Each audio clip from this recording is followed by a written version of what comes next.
Can you guys hear me? Or is it too loud? Good? All right. I suggest the people in the back to come forward because there's a lot of code that you might not see from afar. So, hello everyone. My name is Omer Zohar. Today I'm going to talk about some nice project that I have been working on the past couple of months. That basically it's a combination between what I do in my professional life and a bit about a hobby I have, which is about blockchain. So in my professional life, I am a security researcher for over 10 years. My previous position, I was head of research for Topspin Security. And I've been researching malware backbones and infrastructure for the past, I don't know how much. Most of my work is done in that area. And I also, on the side, I like blockchain technologies. I investigated that, and I really like the core technologies behind it. And when I left Topspin and around January this year, I thought it was time to do something that combines them together. And this is the idea that that has been spurling in my mind for a long time. And suddenly I had a little bit of time to do it. I wasn't all free time, so because I also had a new member in my team, so not all of the work that I did is completely my own. I had some help. So let's start by settling the baseline. What is malware infrastructure and what is basically it's supposed to do? So malicious infrastructure is basically supposed to, it has several roles. The first is to generate the implants. It has to generate some malicious payload, and then it has to deliver it somehow to the recipients, let's call it. It's an architecture that's supposed to work on a hostile environment. It's supposed to be able to make the first contact. So it's supposed to be able to find the CNC. It's supposed to be able to know if there is the CNC is down. It's supposed to know how to find it. And it's supposed to receive, execute, and exfiltrate commands. So, and it's supposed to do it over a long period of time. It's also supposed to mass control a large number of instances. So if you take a look at what is the ultimate infrastructure, it has to hold a few key variables. So the first would be secure communication. It has to be immune to data modification, and evade dropping. It's supposed to be encrypted. It has to be highly available, so a node can always find the CNC.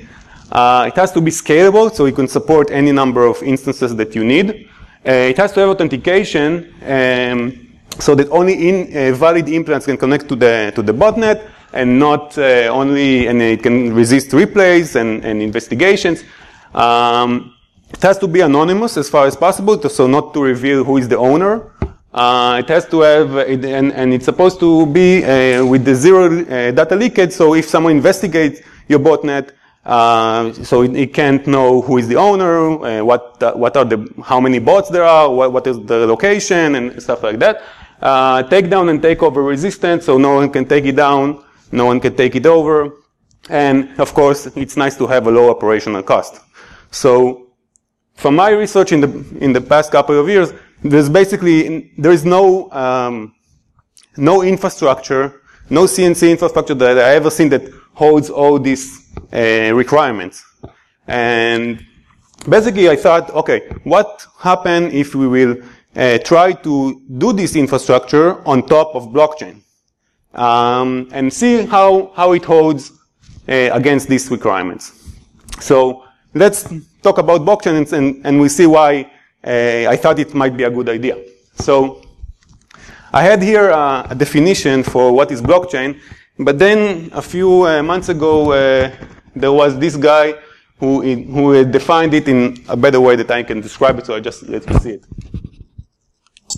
Blockchain technology allows a record or a ledger of every Bitcoin transaction ever made to be stored not in one place, but across vast numbers of computers. That is part of what people mean when they say Bitcoin is decentralized. And decentralization has a lot of theoretical advantages, from speed to security.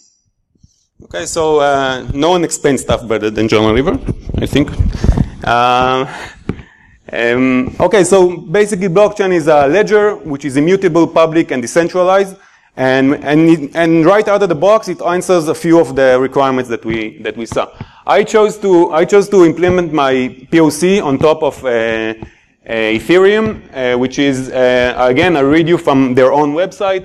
Ethereum is a decentralized platform that runs smart contracts, application that can run exactly as programmed without possibility of downtime, censorship, fraud, or third-party interference. Okay, so right out of the box, you have a lot of the requirements that we need.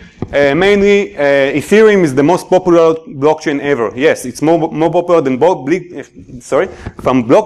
Bitcoin in the sense of the amount of nodes that it has right now deployed on the network. It contains smart contracts, which is it's called the Ethereum virtual machine, which is basically the possibility to run code on top of the blockchain.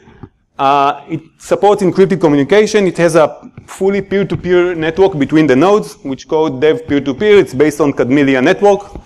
And it supports Ether, which is the crypto coin that is behind Ethereum. So let's now connect the dots and see how the architecture is going to work. First, we have the operator. The operator starts an Ethereum node. This node connects to the Ethereum network, and it starts to sync the blockchain. Blockchain sync in what is called a full node. Basically, it downloads the whole blockchain locally. It takes a while. It takes more than 24 hours, and it's around 30 gigabytes today. I think a little more. And the thing is, it takes a lot of resources from the computer, around 95%. Nowadays, you can't even run an Ethereum node if you have magnetic disk. You have to have SSDs. So it's a very, very big operation. So once he's done that, he starts to generate a wallet. He funds the wallet. He puts some Ether in it. And then he unlocks it and deploys the smart contract. Now, the smart contracts is basically the code that will run on top of the blockchain and which will allow the implants and the nodes to connect between one another. Then once it's done, he's deploying a control panel, which allows him to allow or revoke implants from the network, issue commands, and fetch results. Now the infrastructure is ready, and we can start generate the implants. So what it takes to generate an implant? You create a wallet, you authorize that wallet in the smart contract, and you transfer some funds because the implant's supposed to do transaction he has to have some money, and you pack it together in a nice executable, and by some magic, you deliver it to a remote machine. The implant will run on the remote machine and will do the same thing all over again. It will read its configuration. It will run an Ethereum node. This time, the Ethereum node is a light node. A light node is a node that only downloads the headers of the transaction. It's not a full node, so it takes only 300 megabytes on the implant, and and only does 0.5% of disk utilization, which is important because we are running on a remote machine, right? You don't want to get detected. So it has a little less of a footprint. Once the Ethereum is synced, it opens the wallet and it starts communicating with the smart contract. It's doing a registration, and once the registration is okay, we can start issue commands through the smart contract. Okay, so this is the basic architecture. And now we're going to take a deep dive into how this smart contract even looks like. And the guys in the back, I suggest you come. If you don't see it, you can come forward. Okay, so you write smart contract with a language that is called Solidity. It's a nice language, actually. It's not that bad. It's a combination in between JavaScript and C. It's strictly typed. And basically what I've done here is a very naive implementation of basically how to communicate between the bots. You have some structure here of accounting of how to of accounting of the bots and the mapping between instances and commands and whatever. Doesn't really matter. And there is a constructor down there, which basically the main thing he's doing is setting the owner of the contract. Why is it important? Because nice feature of Solidity is modifiers, which allow you to set some preconditions before a function is running. On this modifier, it's called onlyBy, which allows me to say I want this function to be allowed only for certain addresses. And on the next function, which called allow_instance, I say allow only to the owner, because I want only the owner be able to add instances to the botnet. So it's a nice feature that allows you to check a lot of preconditions before you even run stuff. It's a good security feature. And then on register instance, for example, when a node comes to register, I have another requirement which says only unregistered and allowed instances can enter this function. And this allows me to, if someone's just calling this function, you cannot get anywhere. Only if I already allow this specific address. Okay, so this is a basic naive implementation. And the only problem with that is it doesn't work. Why it doesn't work? It's because of this line over here. Anybody can have any experience with that and know what is the problem? No, I'm going to tell you. Okay, so this is a call to the function register instance. I'm calling that with some machine ID, which is the unique ID of the instance, and the address. What would be supposed to be, according to this, the result of this function? Session ID, yeah, it's supposed to be. It's supposed to ask. But in truth, it doesn't, because we are dealing, it's not a regular API. This is blockchain. And when you do this call on blockchain, this is actually, you do a transaction. A transaction on blockchain is actually changing the state of the blockchain. It's changing the state of the EVM. And this is something that needs to get mined and be included into a block. This is something that takes time. It costs Ether. And you have to wait until it's done. Some miner would put it in a block, and then you have to wait for verification. So basically what is returned from this is not what was returned from the function, but a transaction hash. Transaction hash is including a lot of stuff. And basically the return has no meaning here, because the return data is returned nowhere. So this doesn't work. What you can do in order to return stuff from an Ethereum function, from a Solidity function, you have to basically emit an event which will show up later. And when you get the transaction receipt, you can emit it out, and then the client can parse it out. So let's fix our contract. Instead, I do something is called an event, which I define that there is an instance and the session ID. And then instead of the return, I just emit an event, and then the client can parse it out from the filter.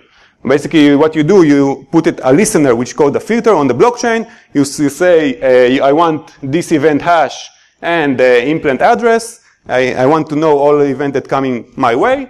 And then when an event is fired, you get you parse the logs and parse the session ID from that. Okay.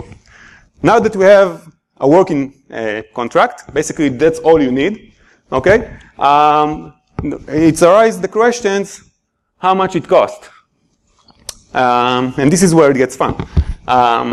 So operation on the EVM costs what it called gas. Gas is every bytecode operation that you do on the EVM costs gas, and the Ethereum yellow paper says how much gas each operation is doing. We are now interested in one operation that is called as a store, which is the operation that actually stores stuff on the blockchain.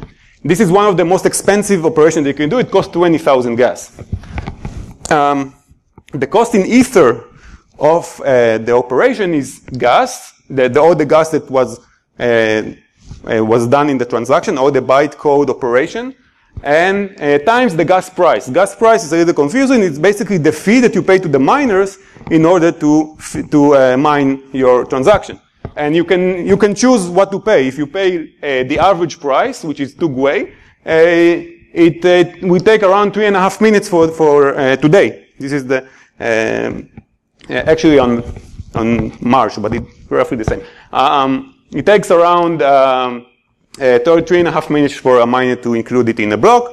If you're in a hurry, you can pay 10 times that much, and then it will do it in 30 seconds. So if you calculate, if you want to write one word, which is 32 bytes, it will cost you 20,000 gas, and on the price of March 3rd, which was $850 per ether. Today it's a little bit less, but more or less, it's around almost 4 cents. Now, let's say we want to write 1 megabyte. It will cost us $1,232. Okay, sorry, 1,200, yeah, okay, 12K. So, it's pretty expensive. And when you think about it, all we need to do, we don't really want to save stuff on Ethereum, on the blockchain. We just want to pass stuff around. So it would be crazy to save unbounded string of data onto the blockchain and this price, and then just so we can deliver data around. We don't need it in the blockchain. So what we do? Fortunately, I already told you the answer, the event logs.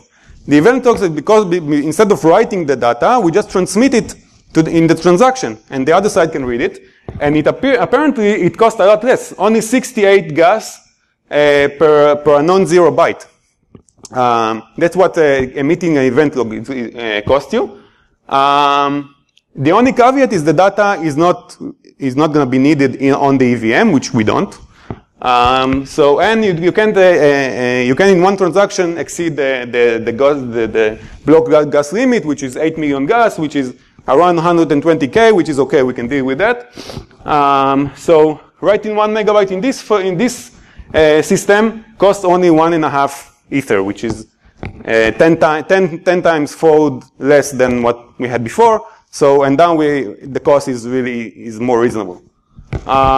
So again, let's fix our contract. So instead of all the accounting that we had before, we just have events, and then all the function, the register, the add work and upload work results, they're doing nothing. They're checking the precondition that you allowed to get to do this operation, and then they just emit the event. And the other side will just get the event.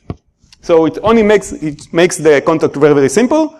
And basically we have a generic messaging system that we can do whatever we want with it. Okay, so fine. Now what we do? We need to find out who can see what we write on the blockchain. Okay, so blockchain is public, as I mentioned, so anyone can read whatever it is, and every node has its own copy of the blockchain, so everybody can read whatever it is that is getting written to the blockchain. Let's see a few examples. The contract bytecode. You deploy a contract. And of course, the contract needs the bytecode of the contract is on the blockchain. You can't avoid it in any way. It's encoded in binary, but you can reverse it into EVM bytecode, and there are several decompilers that you can use.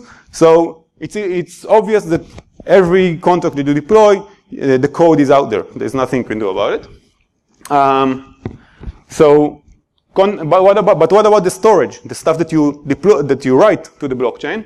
So you can also get that. It's very easy. There's an API for that, and you only write the address with the index of the variable. So, for example, the first variable that I defined was the owner. So this is what was returned.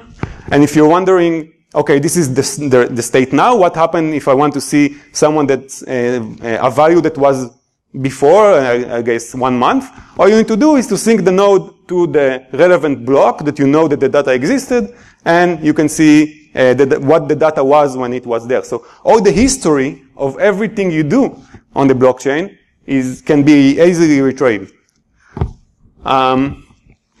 Okay. What about function call arguments?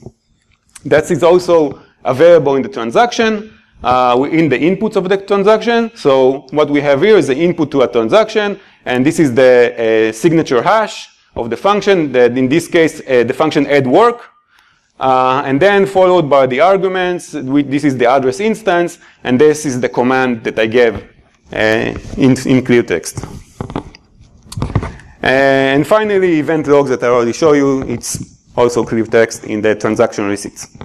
So in our current implementation, basically what we have is it's leaking all the allowed implants, activated implants and their session IDs. All the commands and the replies that we emit is also readily available. So everybody can see. And if you think about it a little bit more sophisticated, you can actually honeypot, implant, and do any kind of replay attacks on the contract because everything is in plain text, which is not good. Fortunately, we can fix that. Okay, so what we did is use crypto, start encrypting stuff that before we transmit them to the blockchain. So what we did is all the addresses, I hashed them before I transmitted them, and then the contract, I changed the contract to work on hashes instead of real addresses, so it's hard to know what was the real address on the other side. And all the strings, basically, each wallet in Ethereum consists of a private and a public key, and so all you have to do is encrypt stuff with the public key of the recipient, and only he can read it. So so this is exactly what we did, and this is basically solved all the problem that we saw earlier because no addresses and no data is actually being written, only in encrypted form. Cool. Let's talk about whether or not we can take down or take over the contract. So as I mentioned, blockchain is immutable. So it's basically supposed to be impossible to take down a contract because once you write something to the blockchain, it's there forever. And again, John Oliver will help me explain why. We'll share a really helpful, really dumb metaphor for why it is safe. The way I like to think of it is that a blockchain is a highly processed thing, sort of like a chicken McNugget. And if you wanted to hack it, it'd be like turning a chicken McNugget back into a chicken. It's exactly like that. I mean, it's a really good metaphor because basically to undo stuff on the blockchain, you have to undo public key cryptography, and it's not feasible. So this is the basic stuff that makes the blockchain transaction secure. So blockchain is immutable. And it's impossible to take down a contract any data that you wrote once it's there, unless you do a hard fork, which was done once in the DAO attack, which is a famous attack that happened 2 years ago, and a lot of money gets stolen, and the people behind Ethereum thought, okay, we need to go back and return the money to the people, and they did a hard fork, which basically reverts the transaction that happened. And they got so much backlash from the community, it's unlikely, unless your botnet is gonna bring down the entire chain, that it will ever happen again. So you're safe unless you shoot yourself in the foot. So Solidity is a language, it's a nice language, but it allows you to shoot yourself in the foot in so many ways. And all the hacks that happened over Ethereum that got stolen millions of dollars happened because of bugs in the code. So there is the DAO, the priority multisig. There is a nice study that I found recently that surveyed. They did a static analysis of all the contracts in the Ethereum, and they found that there are thousands of vulnerable contracts that consist from vulnerable code that can either be taken down, taken over, or steal money from. So this is a big problem in Ethereum today because you only depend on how good is your code. This is your only protection. And I'll give you a nice example from my own development that I developed a POC. A small mistake that will ruin your day. As I mentioned earlier, a client can basically when he's listening for commands, he's doing a filter on the blockchain, as I mentioned earlier. And what he's doing is saying that I want a filter on the topics, event hash, which is what kind of event he wants, and which address he has. What is my address? So I want only events, commands that arrive to me. And then he sits and watch and wait for events. Okay, so what can possibly go wrong with that? Let's say an adversary, and now he deploys a new contract, which is called evil CNC, which has the exact same event that that we implemented in our own contract. Okay, and it has a function at work, which all it does is emit the same event. Now, this adversary is calling this function with the implant's address, and is doing for the command is doing like a big command with a big input, for example. What do you think will happen? Okay, it's pretty obvious because it's a vulnerability. Our node, our implant will happily execute this event, and it will cause him to run the command, which will cause him to return the command to our own CNC server. So what we have here is first we run an authorized command. We made him spend a lot of ether because the transaction is really, the result of the transaction that he sent to the server is very, very, very big. We caused an arbitrary code data to be sent to the CNC.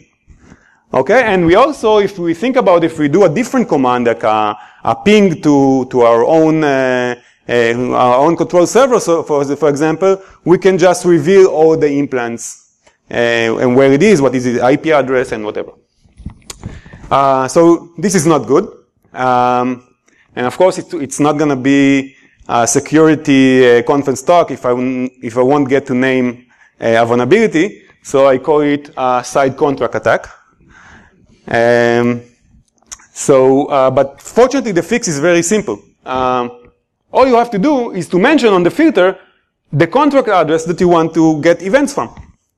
This sounds very trivial, but all of the examples that are, for example, in the Ethereum documentation doesn't mention that.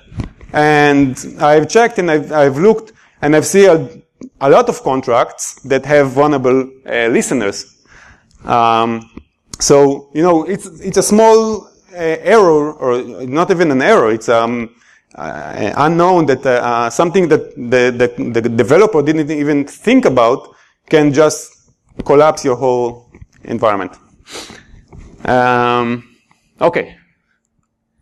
Finally, the cost analysis of the event. So basically, I did some calculation, and I got to a point where I say, okay, let's say I don't even, it was too expensive, I won't repeat it, but let's say I say that I only limit myself to hashes of the data that I want to send. I say we put the real data somewhere else. It still cost me 34 cents per round trip of a command and getting a command back. And if I calculate it annually, then the yearly cost of one bot, if I take an average of 3 commands per day, is roughly $260. And if you multiply it, as you can imagine how much it costs for a large botnet. So this is the cost analysis. And I think now that I talked a lot about all this stuff that I did, you probably want me to actually believe me that I already actually did something. So we'll see a demo. Hopefully you can see something from that. Okay. So what we have here is we're deploying the node. We're generating a new account. It's right. Well, you can't really see it, but the blockchain is initializing. We're deploying the contract, and then we start the CNC. We're gonna have graphics very soon. So the contract is successfully deployed, and now we deploy the CNC. It's connecting. Probably need to shorten that a little bit.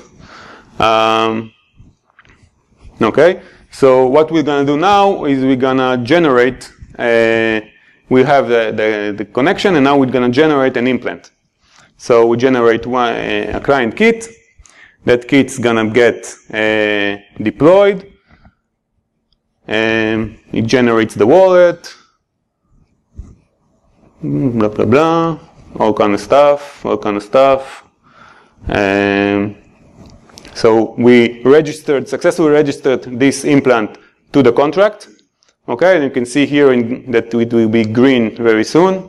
Once we're now running we transfer the implant to the remote client, and it will start running, and it will register itself with the CNC. Okay, and you see that the account bar is in 1, and we have a successful registration. And now we can start issuing commands. And so, you get it? Okay, so we can issue a command. We do a netstat and execute. This is pretty fast, actually. You get the result, and then you can see here that we got the result back. So now we're going to generate a second implant. We're going to deploy it. Hopefully it's going to work. Of course it does. It will register again, and now we have two bots on a botnet, which we now can issue commands for. So this is, we just say, give me your username, and execute, and you can see that each node, you can now see that each node return its own, well, you can't see that, but each node return its own username. So it works. Thank you. Okay, so let's recap. Is blockchain the ultimate malicious infrastructure? So we start by with the secure communication. So we mentioned we have state-of-the-art peer-to-peer networks with thousands of nodes. It's fully encrypted wire protocol, so it's out of the box with Ethereum, so it's pretty good. Regarding high availability, so again, thousands of nodes. So blocking means blocking Ethereum, blocking all the nodes basically means that no one can access smart contract, and the underlying assumption is that if you're gonna have a useful application on top of Ethereum, this is not feasible because otherwise you are gonna block all the applications. Again, blockchain is immutable, so contract can be modified once deployed. So if you deployed an implant with a contract address, it's always gonna be there. You cannot change that, so it will go only once the implant reach the Ethereum, connected to the Ethereum network successfully, it will guarantee that the contract can be contacted. Scalability. So Ethereum has a very big, all blockchains nowadays has really big scalability issues. In theory, the infrastructure can support any number of implants, but the Ethereum network the transaction times are getting very, very high. As I mentioned earlier, 3.5 minutes on average. And if you want to pay a lot more, it can down to 30 seconds, but it's not real time. So it limits what you can do with a botnet to not real time operations. You need to also remember that implants must be uniquely generated. So you have to generate a wallet and fund each and every implant that you have. That limits the amount of implants they can put out there. You have to really be specific on each implant. And finally, the footprint of the implant, although we used a light node, it's not very light. 300 megabytes of data that you have to download. It takes quite a bit of memory, and the payload itself is really big. So it's not really suited for mobile devices or stuff like that yet. It's a big problem, not only with this POC, but with every Ethereum D app out there today. Mobile is really difficult problem to solve. Regarding authentication, so this is, I put it in half V, so it in theory is good, but not really, not yet. It's gonna be better, hopefully. Regarding authentication, so blockchain guarantees the implant accounting to be correct because transaction on the blockchain is vetted, so everything we write we can rely on. The registration process ties the implant to the destination machine, so we only register a machine with a session ID, which is related to the machine ID that we generate from the implant, so we know that it cannot be altered once it's registered. Control over the wallet, the control over the wallet and the private key of the wallet guarantees that we have protection from request forgery and replay attacks. So because we know only the implant know its private address, and unless you reverse engineer the implant and take the private key from it, it cannot be undone. So we're good on that. Regarding anonymity, so there's no way of knowing which node transmitted which transaction. So you can't know where an implant is sitting on, which node it came from, and then therefore you cannot know what is this IP address or where it's located. So we're good there. And regarding the owner's wallet, well, this is in general on this scope, you can't really know who is behind the wallet in Ethereum wallet, unless of course you then later go and take your Ethereum to some kinds of stock market, and then you exchange the funds to fiat, and then you can be tracked. But as long as you stay inside the Ethereum and you don't do transactions between them, there is no way to actually track who is behind the wallet. So we are good on anonymity. Regarding data leakage, so as we said, the blockchain is private, but because we implemented the encryption and the hashes, it basically solved the problem of data being on the blockchain. All that can be known is a list of addresses that the owner's wallet has interacted with something, again, it cannot be avoided, but you cannot really know who is behind every address. So it's good. Contract bytecode, as I mentioned, it's inevitable, but there's nothing in there that ties it to us. It's not leaking.